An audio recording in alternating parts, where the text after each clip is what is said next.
October is Pregnancy and Infant Loss Awareness Month. This morning, I'm joined by an advocate, Liz O'Donnell, to share her personal story, tips for grieving mothers, and much more. Liz, good morning. Thanks for joining us. Thank you for having me. I appreciate it. I'm sorry for your loss, and I really respect and admire the fact that you've really turned this into your life's mission to help and advocate for other mothers who've gone through the same experience. Can you tell me what your story is? Yeah.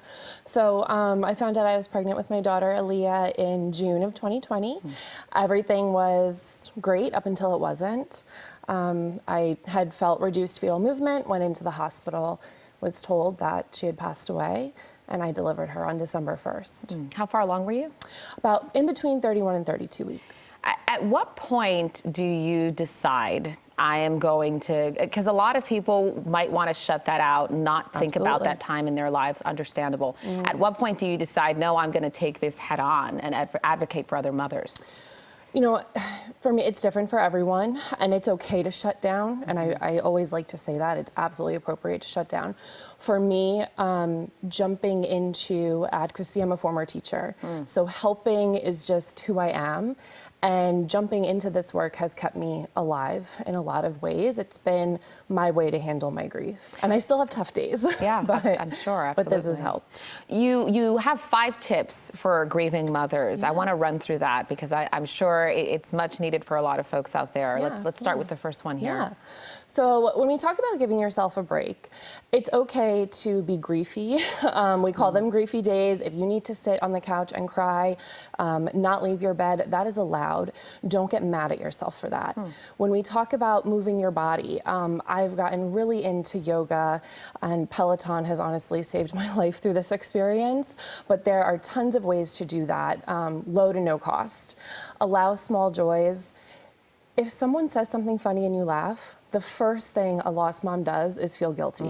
Don't feel guilty. Allow the joy, it's okay. Talk about your baby. We encourage friends and family to ask about the baby. I was going to ask you about that. Yep. How do you gauge whether the mother is willing and ready to talk about it? How do you initiate it? That's a good question. For me, I talk about Aaliyah all the time. I think it's okay for a mom or a birthing person to say, please ask about my child. I'm okay talking about it. So give the green light. Yep. Okay. Yeah, gotcha. Absolutely. And then what's your next tip here? The very last one. Okay, we ran through. Yeah, you said move your body. Yeah, move your body. Allow small joys. And then talk about your child. You said you talk about talking about your child. And I think kind of just overall realizing that this is tough. And when we talk about going out into the real world, try to explore new places and bring your baby with you. My friend Michelle brings a stone with her daughter's name, Stella, on it, and she leaves it places that she wishes Stella would have been able to go to. So little things like that to just create a legacy and a name for your baby. You know, one of the stats that I read here, 23,000 stillbirths. Yeah. We see those every year. That's pretty striking. I think people assume it's a far, far smaller number. Oh, yeah. I know you're fighting for legislative change as well. Yes. What does that look like? What are you hoping to see? So the Shine for Autumn Act, which was started by Debbie Haynes, that would be the first federally funded bill for stillbirth research and prevention.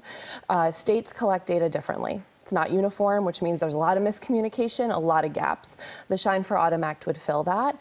There's also the Maternal and Child Health Stillbirth Prevention Act of 2022 that Count the Kicks is leading up. And that would simply add the word stillbirth and stillbirth prevention to Title V funding. So no funding associated with it, just the words. Gotcha. Where can mothers go for resources, support, that type of thing? I don't know if there's anything in particular that you would recommend. Yeah. So with my organization, Aaliyah in Action, we provide self-care packages after loss. We do this through hospital partnerships, but people can also just email me, and no cost to them. I ship packages all over the country and the world. Do you have an Instagram that folks can follow? What's your Instagram? Please follow me at Aaliyah in Action. Aaliyah spelled like the beautiful R&B singer. Yeah, yeah.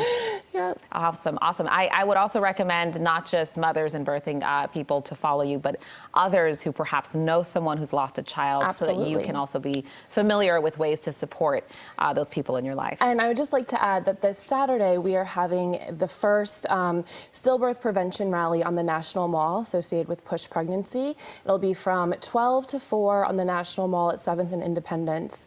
Okay. So tomorrow. Yeah, I keep forgetting it's already here. But this has never been done before, so we're ready to ring the alarms on stillbirth prevention. A great way to show support. Hopefully folks come out tomorrow. Yes. Liz, thank you for joining us this morning. Thank Certainly you for appreciate having it. me. All right, Holly, I'll send it over to you.